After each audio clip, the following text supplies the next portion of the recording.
E no karaokê eu cantava sempre e todo mundo ficava, você tem que cantar, você tem que cantar, você tem que cantar, você tem que cantar, você tem que ser cantora.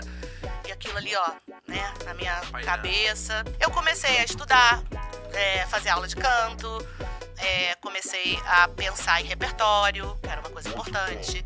Comecei a... O que eu vou cantar? O que eu vou... Entendeu? Como é que começa do zero? Medo, né, disso, da cobrança, da comparação. Mas, meu Deus, é filha do Gilberto Gil, sobrinha do Caetano, afilhada da Gal Costa. Como é que faz? Que a Ana Carolina me viu cantando e falou, você tem que cantar. Eu falei, putz, mas eu sou produtora, por que eu vou largar tudo isso? Ela botou mó pilha, ela falou, ela pilhou você? Ela botou muita pilha. E ela é uma voz muito muita. forte, tá maluco? E ela fez uma música pra mim chamada Sinais de Fogo, que foi meu primeiro sucesso, que é um fenômeno até hoje. E aí, ela me deu uma música pra me incentivar. Seria um sonho ter vocês na Mind, mas eu imagino que vocês já tenham isso. Vocês já são quase a própria agência de vocês próprios. Vocês criaram isso, mas vocês têm em nós parceiros para tudo que vocês precisarem. Se vocês me vissem no começo do ano, quando eu tava fazendo quimioterapia, isso seria inimaginável. Eu tava muito mal.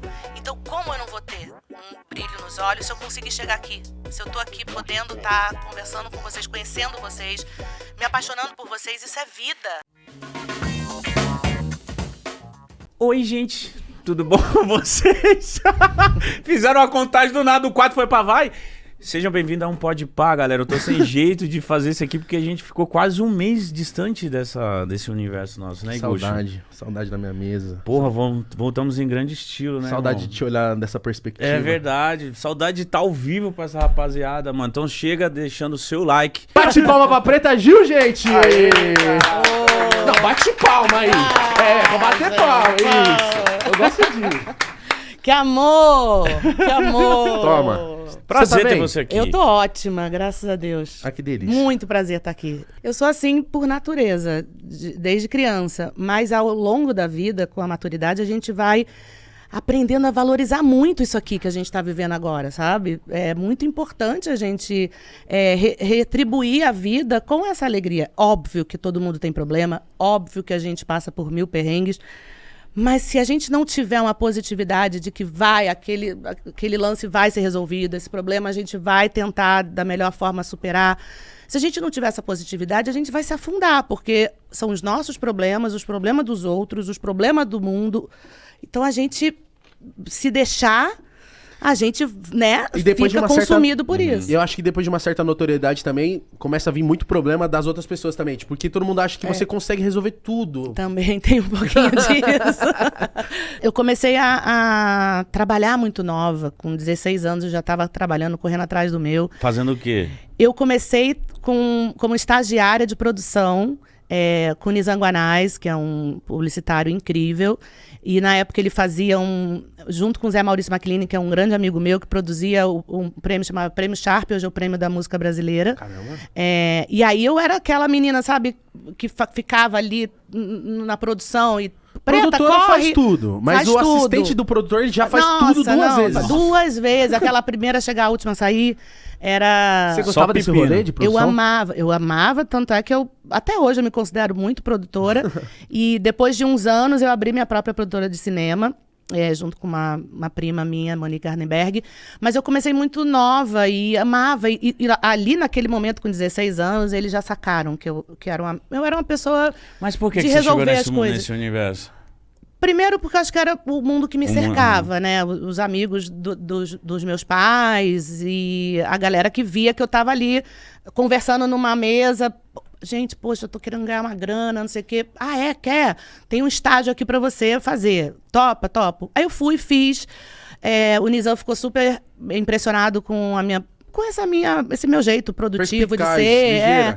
E ele me chamou pra estagiar aqui na DM9 em São Paulo. Eu tinha 17 anos. Meu pai, vocês não conhecem meu pai. Não conheço, por favor. Ele é daqueles que incentiva a gente a correr atrás do nosso pão. Ele tem o dele, ele dá o básico. E eu lembro muito que eu era ruim na escola, não gostava muito de estudar. Eu tinha repetido de ano na 7ª série. Mas atentada, sério? Quase todas. Você era atentada? Não, eu era... Conversadeira. Não, eu não gostava. Eu gostava de pra night. A gente tá falando de final dos anos 80, 90. Entendi. Eu era baladeira com 15 anos, eu tava ali na Pizzaria Guanabara com Cazuza, com a minha galera, era roda na casa do Djavan, na casa do meu tio Caetano. Eu não ia estudar nunca também. Então, entendeu? Tio Caetano. Aí eu Tio chegava, Caetano. aí eu saía, a gente ia sei lá, pras noites cariocas, a gente ia O que você fazia nessa época? Era sair... Não tinha celular, né? Olha Então que a coisa gente tinha que boa. ligar pro amigo, combinar, Vou na sua olha... casa Você ia tal na hora. casa. E tinha o point, que hoje não tem, isso me faz falta. O que ponto de você encontro. Não, você vai pra Pizzaria Guanabara, que é um lugar no Rio de Janeiro, que você encontrava todo mundo. Os artistas, as pessoas de teatro, de cinema, da televisão, eram... Então, muitas vezes eu tava em casa, assim, vamos lá na Guanabara. Deve ter alguém lá. Já Vai ter alguém. tinha alguém lá, com certeza. A professora vira e fala, não, porque esse negócio de lesbianismo, de homossexualismo, ainda usava essa palavra, é doença. Ela meteu essa. Ela meteu essa. Não sei porquê, na aula de matemática, nada a ver. Enfim, 30 e tantos anos atrás não se falava sobre isso, mas aquilo bateu muito errado em mim. Desceu quadradaço. Eu falei, oi? É doença? Como assim? A gente se levantou. Você meteu um como assim pra e professora a com gente 15 deu anos, um né? beijo na sala de aula, eu e ela. Nossa, eu nunca ia pensar nisso. Você não, Caralho, a que gente foda. deu um beijão. Beijão? Beijão. Mas foi do nada, na hora que ela falou, vocês Não, levantaram. a gente se olhou na hora, falou, cara, não vai ficar por isso não.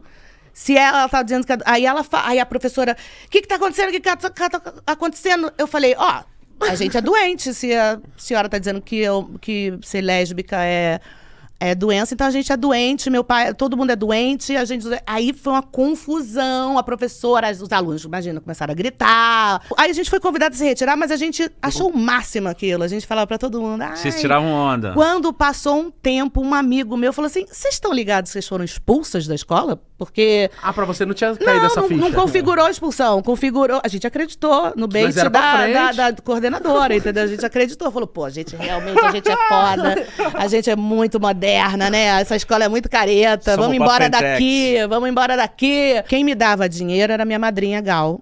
Ela me dava uma grana por mês, assim, sei lá, uma coisa bem pouca, e me dava umas roupas, que era coisa da madrinha. Sua madrinha vai te dar roupa. Meu pai e minha mãe, eles têm uma educação, eles foram hippies, eles não tinham essa coisa com consumismo. Mas eu, nessa época, anos 80, final dos anos 80, tinha uma loja chamada Company no Rio de Janeiro, que fazia muito sucesso. E todo mundo tinha a mochila da Company, o tênis da Company. E você queria E eu muito. queria muito aquilo tudo, e eles não me davam, assim. Quando me surgiu essa oportunidade de trabalhar, eu agarrei com unhas e dentes. Quando eu ganhei meu cachê, eu achei aquilo tão incrível que eu falei, nossa, eu vou poder Posso fazer o que eu sambar na quiser. cara deles agora, vou comprar minha mochila, vou comprar minha... Mas eu gostei de trabalhar. Eu achei aquilo muito legal, assim. Achei incrível. E achei legal eu ser útil, eu poder colaborar com um todo, com um coletivo. A gente estava fazendo um camarote na Marquês de Sapucaí para uma marca X. E aí, os artistas na época não tinham WhatsApp, não tinha Instagram, não tinha rede social, não tinha nada. Meu Deus. Você tinha que você tinha que ir num lugar, se credenciar. Hoje ainda é assim, mas naquela época mais ainda, tirar uma foto, blá.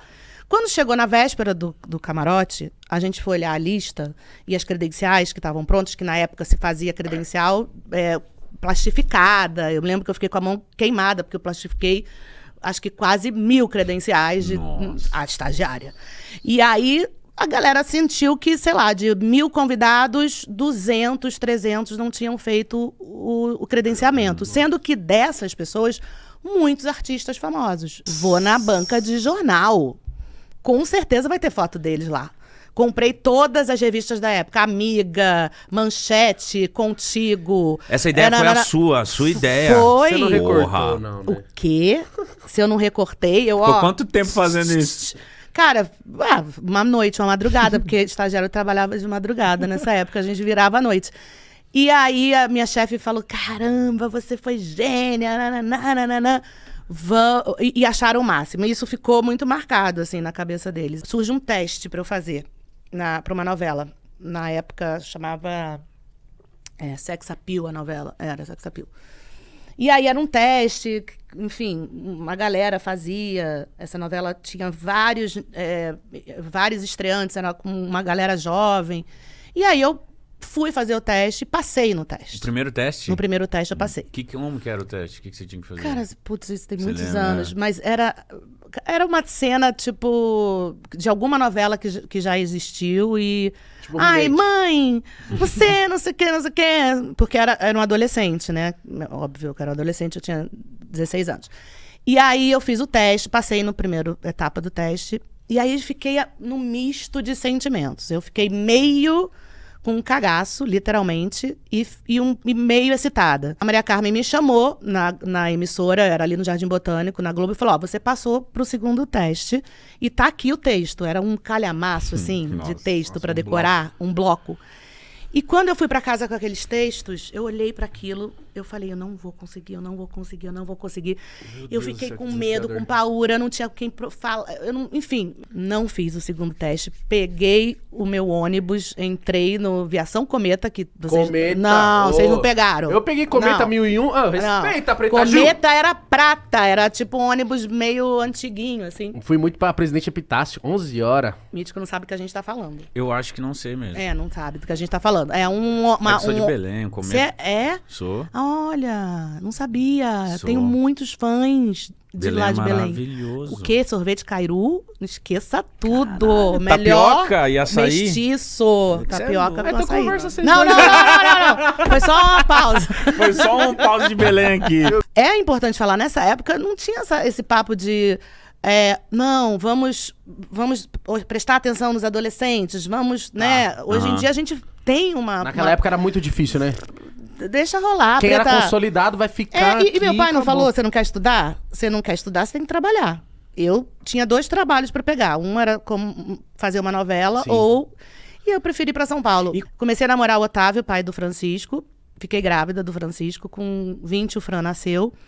E eu já estava trabalhando numa produtora de amigos meus no Rio, chamada Conspiração. Com 23 anos, eu já tinha minha própria Você produtora. gosta de meter as caras. Eu Você gosto, é- eu falei que eu era precoce. Porque você comentou que, tipo, me arrependo e tal. Mas você não acredita muito num lance do efeito borboleta? Tipo, talvez se você tivesse topado, Total. ia acontecer outras Eu coisas. eu acredito muito que cada um tem sua história. E quando eu resolvi, o trem descarrilhou, né? Quando eu botei o trem de volta no trilho, eu corri muito atrás do prejuízo. Eu fui com sede ao pote. Você acha se eu dirigir esse clipe dessa banda aí que tá começando agora? Aí eles falaram, cara, Preta, você tá aí, você participou de todos os clipes Você tem autonomia pra icônicos que a gente fez com todos os diretores. Se você acha que a gente te dá essa oportunidade, a gente acredita em você. E não é que eu fiz bonitinho o clipe? Mas o como clipe aí? é legal, até hoje eu acho ele moderno. Chegou essa música, como que foi Aí a você- vibe de quando- criar isso? E você teve que comprar também a vibe do KLB. Falar assim, KLB é nóis. irmão. O quê? KLB é eu. Até hoje os meninos são fechados comigo. Eles são... Eles são KLBP, filho. KLBP. Não, muito. Vamos mudar aí. E a gente chega a música, você fica escutando, e o que Vamos vem à fazer. cabeça. E aí eu tive uma ideia de fazer um clipe numa casa tinha que ser uma locação bonita. Sim. Fazer os meninos junto com um grupo de outras pessoas, como se eles estivessem explorando uma casa abandonada. E nessa casa abandonada tinha um vitral. Na época, a gente ficava muito assim, a gente tem que ter essas imagens, mas tem que ter a master bem feita, né? Que é aquela cobertura dos caras cantando. Eu já tinha feito muito clipe, gente. Eu já tinha feito SPC no deserto do Atacama. Que só pra isso, contrariar no deserto do mano. Atacama. Eu e Alexandre Pires atolados no meio do deserto do Atacama. Não, calma aí. Como eu era uma pessoa que conhecia todo mundo do meio, eu também vesti essa camisa de, tipo, os primeiros shows que eles fizeram no Rio, eu chamei todo mundo pra ir. E a galera que talvez não fosse. O pai deles vinha de uma cultura sertaneja. Na época, a gente não tinha isso tão difundido, assim. Tinha as duplas, né? Zezé de Camargo, Chitãozinho, Choró. Mas não tinha... Não era uma coisa... Era popular, mas não tinha a dimensão que tinha hoje. Então, a galera tinha um certo preconceito. E aí eu fiz a lista de convidados, que eu também sempre fui meio RP, desde criança. Essa coisa de ser RP sempre rolou. E eu vesti a camisa literalmente mesmo, assim, acreditei neles e fiz esse clipe e a gente ficou amigo. Foi um sucesso do caramba. Foi um assim. sucesso. Eu não mexia com música diretamente, mas como eu dirigia e produzia esses clipes, né? Eu fiquei muito amiga da Ana Carolina, por exemplo. A gente produziu o primeiro clipe dela, da música Garganta. Minha garganta estranha. A Mini Kert, diretora trabalhava comigo, que dirigiu. E aí era isso, minha vida era cercada de músicos, de música, eu tava completamente inserida naquele Mas ninguém mundo. ficava assoviando no seu ouvido? Ficava no meu ouvido. Você sabe o que E no karaokê eu cantava sempre e todo mundo ficava, você tem que cantar, você tem que cantar, você tem que cantar, você tem que cantar, você tem que ser cantora. E aquilo ali, ó, né, na minha cabeça, e eu na terapia. Você levava isso pra terapia? Levava direto, né? Só levava, porque era um conflito, né? Desde os meus 16 anos.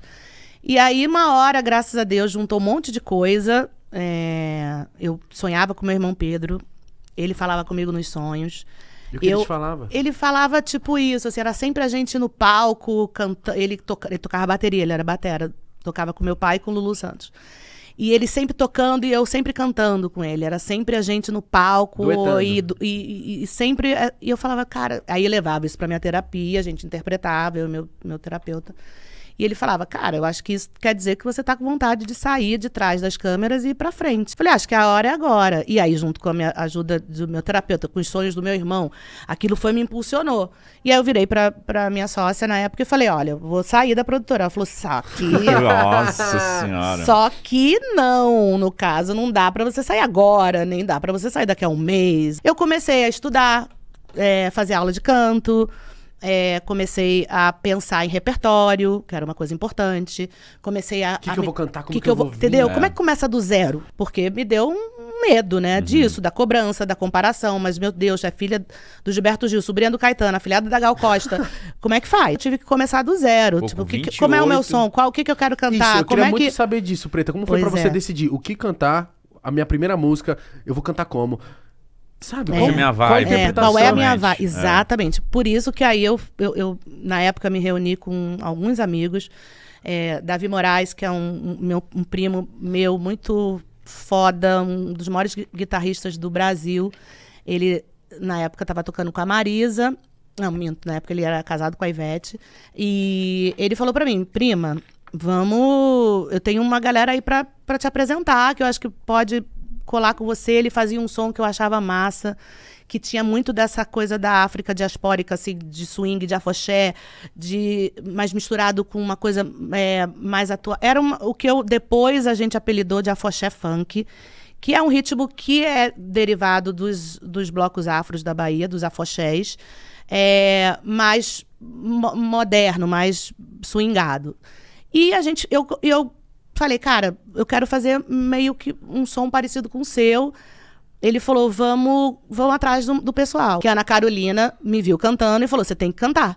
Falei, putz, mas eu sou produtora, como é que eu vou largar tudo isso? Ela botou mó pilha, ela falou, Ela pilhou você? Ela botou muita pilha. E ela é uma mas voz muito forte, tá maluco? E ela fez uma música pra mim chamada Sinais de Fogo, que foi meu primeiro sucesso, que é um fenômeno até hoje. E aí ela me deu uma música pra me incentivar. A música foi a última a chegar no disco, mas tudo bem, ela deu e foi maravilhoso. E aí comecei a vir com as minhas referências, com as minhas músicas, a gente começou a tocar.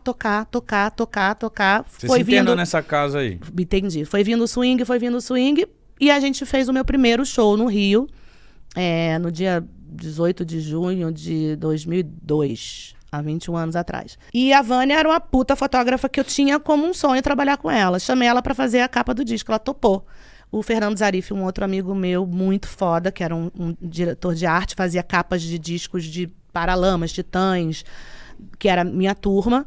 E eu chamei ele pra fazer a capa do disco. A gente foi pro ensaio fotográfico. Uma amiga minha, Manuela, fez o styling, não tinha... Ela levou umas roupas, a gente botou as roupinhas assim, eu olhei pra eles, eu fazendo aquelas fotos. E eu olhei pra ela e pro Zari e falei, e se eu ficar nua? Era uma vontade que eu tinha, muito grande, de fazer um ensaio sensual. Que da hora. E os dois piraram, falaram, claro, nua, agora, nua, tira. Eles compraram essa ideia na hora. Na hora, tira.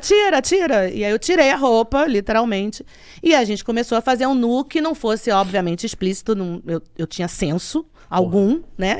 Meus anos de profissão. E também devia estar muito à vontade com os profissionais ali pra você... Total, não, mas eu tava eu tava em família, eu era muito ingênua, eu achava que o mundo todo era moderno e feliz, como os meus pais, como a minha família, como o meu meio. Eu achava que ia ser incrível, que todo mundo ia entender a minha ideia.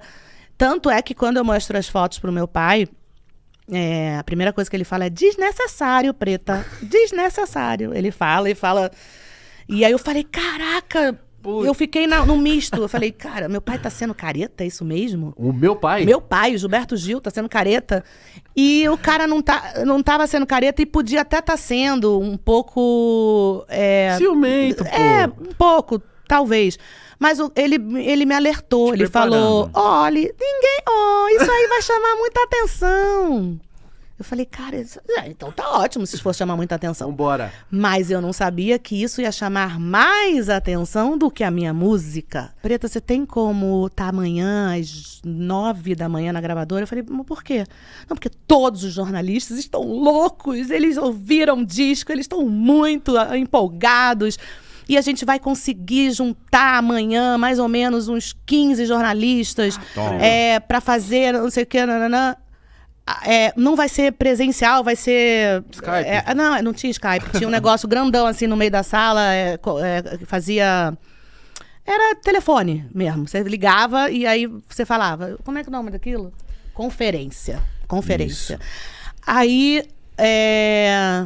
Eu falei, tá bom, tudo bem, mas pelo menos, né, vai ter. Aí a gente cheguei lá, conferência, começa. Oi, Preta, sou eu, fulano, da Folha de São Paulo, dando um exemplo. Sim. O que seu pai achou dessa foto nua na capa do disco? Pô, casa do caralho. Eu falava, oi, tudo bem? Prazer, Preta Gil, eu tô lançando um disco. Falei, meu pai, eu não sei, na época eu nem usava, nem contava a história do desnecessário, porque eu também tinha um pouco de vergonha de falar que meu pai achou desnecessária a foto do disco, né? Não ia, lógico, pra que né? Não ia falar. Aí o outro, Preta, e não sei o que, e essa ideia dessa foto sensual? Cara, no 5º jornalista me perguntou isso, eu falei, puta que pariu, alguém aqui escutou a porra do meu disco? Eu tô lançando um disco, eu não tô lançando uma Playboy. É um disco, vocês não escutaram? Eu lembro que o Sérgio Afonso, que era o presidente da minha gravadora na época, ele nem tava no andar, eu gritava tanto na sala que chamaram ele entrou, tipo, pra me acalmar. Meu Deus. Tipo, o que tá acontecendo? Eu falei, porra, os caras só perguntam o que acharam do meu pai, o que meu pai achou, por que eu tive ideia de... Só falam da foto pelada. Aí eu vim, o desnecessário do meu pai começou a gritar na minha cabeça, né? Tipo, saquei, ele me avisou. Esperando ele chegar e falar, te avisei. Exatamente. Só assistindo pra ver. Era moderno, era à frente. Você não acha que era melhor estar na internet um programa desse? Não, se fosse hoje em dia, eu tava bombando. Até na própria televisão, hoje a galera teria uma compreensão diferente. Mas o que eles falavam? Nossa, o linguajar, o jeito tá muito pra frente. Eu era muito... Os convidados, os temas. Tinha uma das rodas da caixa, quando você jogava o dado, era coisas picantes, assuntos mais picantes. Eu gosto disso. Enfim, era quem dirigia, não lembro na época, a emissora, achou que não era adequado pra emissora e corta, tira a Preta do ar. E aí me tiraram do ar e foi pra mim um balde de água fria, não sei nem explicar. Quando ela me ligou, eu tava em casa, eu lembro que eu falei... Gente, chorei, eu falei, nossa, era um sonho, né? E uma coisa que eu botei muita energia. E a carreira de cantora... Tava de lado. Ficou de lado. E aí eu recebi uma proposta para fazer uma novela na Record, topei, fiz essa novela e peguei a grana, que era uma grana ótima, e eu pensei, eu vou investir em mim. Nessa grana que eu vou ganhar todo mês, eu vou investir num show, vou pagar bem a minha banda, que é uma coisa que eu sempre... Chamei meus músicos que já tocavam comigo, mas era... Sim, né? Um show aqui, outro acolá, então tava todo mundo solto. Falei, vou fazer uma residência. Procurei no Rio de Janeiro, não foi fácil, mas achei um lugar que topou que eu fizesse show lá toda semana, num lugar, um cubículo, cabia 180 pessoas. E falei, vou fazer esse show aqui. E quem vier... experiência. Quem vier vai ser ótimo e eu vou saber quem é que tá gostando do meu som. E aí juntei meu repertório de 2 álbuns que eu tinha, com mais essas loucuras que eu sempre gostei de cantar. E comecei a fazer o Noite Preta, no Rio. E era um lugar para 180, de repente tinha 300, depois tinha 500. Depois eu tive que passar no ano seguinte para um lugar que cabiam 1.000, depois 1.200. Foi crescendo boca a boca Foi crescendo, ali. foi crescendo. E virou um fenômeno. E aí já nasceu o Noite Preta Verão, que já era meio Bloco da Preta, que virou depois o Bloco da Preta no ano seguinte. E a gente ficou, acho que 3, 4 anos residente na The Week e viajando o Brasil E inteiro. você foi se realizando, se deliciando. Aí eu imagina. encontrei o meu público. Muita gente me estendeu a mão, mas muita gente também me virou a cara. Então, quando eu vejo alguém passar por um problema, ou quando eu vejo, por exemplo, a Lesha, que passou por um problema, o trio dela, roubaram o dinheiro dela, sumiram com o trio dela. Eu falei, E ela que isso? pronta. Ela pronta, com os convidados todos. Eu falei pra Malu, chama ela pra vir pra cá.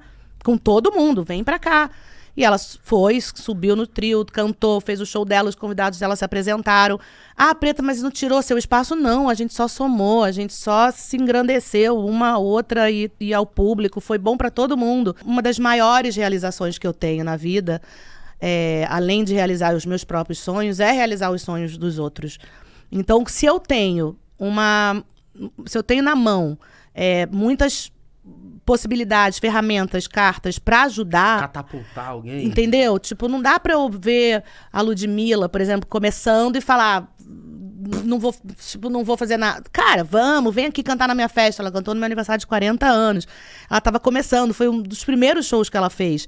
Ela falou, mas você vai me botar no seu aniversário de 40 anos, você vai cantar pra um monte de gente famosa. Eu falei, você vai cantar. Não tinha muito isso que tem hoje, os cantores fazendo. Tinham coisas pontuais, tinham alguns cantores que são muito fortes, que você vê na televisão toda hora, fazendo as coisas. E só eles conseguiam fazer algo deles. Entendeu? Assim. E muita gente sem conseguir, muitas vezes, viabilizar projetos, porque não tinha contato com patrocinador, não conseguia fechar com marcas. E o cantor só ganhava dinheiro com show, Não publicidade. Não com publicidade. E aí ela chamou a Malu e falou, eu queria abrir uma agência que trabalhasse isso que a gente fez pra Preta com outros cantores. Aí a Fátima já fechou logo a Pablo no foi a Rock primeira. in Rio, no Itaú. Lembra uma ação assim, nela no meio do Rock in Rio, de surpresa, foi um acontecimento, não sei o quê. E a gente foi formando, assim, foi trazendo algumas pessoas, mas a Vevo ainda existia. Isso era era 3 pessoas trabalhando, a Malu, mais 2 pessoas. Já era Mind. Dentro de uma sala, dentro da Vevo. Tá. Não era Mind, a gente já chamava Mind, já era Mind, mas desse tamanho. E aí um dia a Fátima liga pra gente e fala, olha, a Vevo vai descontinuar as atividades no Brasil, eu tô desesperada, gente, eu tenho 50 funcionários, eu tenho... meu Deus, o que eu faço da minha vida? E a gente falou pra ela no telefone, eu falei, eu acredito em você. Você acredita na gente? Eu acredito que a Mind vai ficar maior que a Vevo. A gente vai ficar gigante. Eu mandei uma mensagem num grupo que a gente tinha pra Malu e pra Fátima. A gente tem interesse em ex-BBB? A Fátima falou, interesse total! Traz ela! Tanta gente veio assim, nossa, muita Porque é gente. muito De você curioso, encontrar vendo e assim. falar assim, gente, vocês têm interesse. Até chegar uma hora que ela fala, não, a gente tem Não, interesse. Vem com até nós. chegar em 350 agenciados. Meu Deus, e continua ainda? A gente tá com quantos? 350 agenciados. Tá Pera aí. aberto? Tá aberto? Vocês têm interesse em 350 2 podcasts? Não, Tô eu não, brincando. agora É não, isso, vocês, eu brincadeira, falei de imagino boca que pra fora. vocês devam ter já isso. Vocês já têm isso. Então assim, Mas quanto mais? eu quero deixar claro que vocês são mais do que é um sonho, seria um sonho ter vocês na Mind, mas eu imagino que vocês já tenham isso. Vocês já são quase a própria agência de vocês próprios. Vocês já Isso, É, a gente vocês é. criaram isso, mas vocês têm em nós parceiros para tudo que vocês precisarem. Tô no Caça Talentos, eu tô no artístico, nos grupos artísticos, não me meto no comercial, não me meto nessas áreas mais de venda e burocráticas, isso eu deixo pra galera, mas eu estou colada nos nossos diretores artísticos para que a gente crie projetos, para que a gente faça projetos como é o WME, por exemplo, que é um projeto que a gente tem lindo, que é um prêmio que de mulher para mulheres, a gente só premia mulheres do mercado. Isso O Prêmio é maravilhoso. Potências, por exemplo, que a gente criou, que é um prêmio onde a gente premia artistas e campanhas e publicitários. E a gente tem hoje no nosso casting um núcleo de pessoas pretas, um núcleo Mind Black Squad, enfim, como é que o Júlio chama? Black Squad, Squad. que a gente ama, que aí é foda, assim, você pegar pessoas, talentos que muitas vezes a marca não ia ver, não ia sacar, não ia... E a gente chega nas agências, assim, e a gente chega pro mercado meio... Pé na porta Sim. mesmo. Você tem que incluir pessoas negras, pretas, LGBTQIs, PCDs. Você tem que indígenas. Vocês têm. Isso a gente está falando desde 2017 para o mercado. Isso é hoje uma realidade, assim, as marcas que não trabalham diversidade, elas estão ficando para trás, elas estão fora. Elas não entenderam o mundo que a gente vive. Tudo que é copiado, tudo. Você vai na feirinha, tem o boné tal, fake, é porque é sucesso. Sim. Então, assim, se copiaram vocês, é porque vocês são sucesso. Mas a gente tá entrando numa onda agora que falam muito da gente e eu fico... Aí Dá um crédito, né? Eu ficava meio puto, mas hoje em dia eu falo assim, mano, vocês estão falando mal da gente também. Falando mal? Não, é que rolou... mas isso sempre rola. Rolou um lance né? de, tipo assim, a gente por um momento, a gente foi os queridinhos, os mais queridos, os mais legais, os mais bonitos, os mais legais. Os anjos. Os anjos da internet. E aí, depois que a galera viu, lá, já vi eles. Agora a gente é os ruins. Os que não prestam. Não, gente? pra alguma parte. Isso. Pra alguma Não, parte e a da gente galera. tem muito essa mania, isso acontece direto comigo também. Que essa lupa de quem fala mal, de quem... chama mais a atenção da gente, né? Quando a gente começa a ver essas críticas. E é isso que você falou, é mínimo. Isso é muito pouco perto do que vocês têm de fidelidade da audiência de vocês, enfim, de tudo que vocês Mas estão a fazendo. maioria- Quando eu vejo, assim, eu tô em casa, almoçando com meu pai, não tô brincando, que eu olho, eu falo, puta que pariu, eu sou filha do Gilberto Gil, cara. Eu tô ali na simplicidade daquele momento, com um cara que é um gênio, Que isso. sabe? Meu Deus. Que transformou a vida de tantas pessoas. Eu falo, obrigada, Já tem Deus. estátuas. Obrigada, os meus orixás, obrigada por eu ter o privilégio. Eu tenho essa noção. Eu não sou uma, sabe, então aí, sou filho de Gilberto Gil, tá tudo... Não, eu tenho muita noção de quanto privilegiado eu sou de poder ser filha daquele cara, de poder conviver com ele, de poder conviver... Ouvi-lo, né? Ouvi-lo, de poder ouvir os ensinamentos dele, de poder guardar isso no meu coração. Então, assim, eu tenho essa noção. Se vocês me vissem no começo do ano, quando eu estava fazendo quimioterapia, isso seria inimaginável. Eu estava muito mal. Então, como eu não vou ter um brilho nos olhos se eu conseguir chegar aqui? Se eu estou aqui podendo estar conversando com vocês, conhecendo vocês, me apaixonando por vocês, isso é vida. Dá valor a isso aqui que a gente está vivendo. Presente, né? Então, é o presente. Então, eu tenho muito isso, assim, na minha neta, que é um sol, literalmente, né? Ela se chama Sol de Maria. Que Ela é um delícia. sol na minha vida. E de querer realizar muitas coisas, muitas coisas. Eu tô me sentindo realmente viva. Quando você tem a iminência da morte, quando você encara a morte de frente, como eu encarei, não só pelo diagnóstico do câncer, mas por eu ter tido uma sepsemia no começo do meu tratamento, isso dá te liga uma urgência em ser feliz, sabe? Eu não sei o que vai acontecer comigo amanhã, eu sei que hoje eu tô aqui. Então eu quero ser feliz hoje, aqui, agora. O câncer, pra começar, quando eu falava, até hoje eu falo câncer para algumas pessoas, Não fala esse nome. Não fala esse nome, como se fosse uma coisa amaldiçoada, uma maldição. Não, é uma doença grave, Sim. que tira a vida de muita gente, mas que tem cura. E que tem tratamento e que a gente pode correr atrás. Isso foi uma coisa que, para mim, eu fui vendo que tem muito preconceito, né? Com a doença, em dar nome, Só de em falar se o tratar. Falar com a pessoa. Tem gente que tem muita gente que eu descobri que tratou câncer em segredo, em silêncio. Porque eu não sei o que as pessoas pensam. Talvez que seja menor, que seja ruim. E pra mulher tudo é que mais seja- difícil também, tem o lance do cabelo, da autoestima. Sim, tem.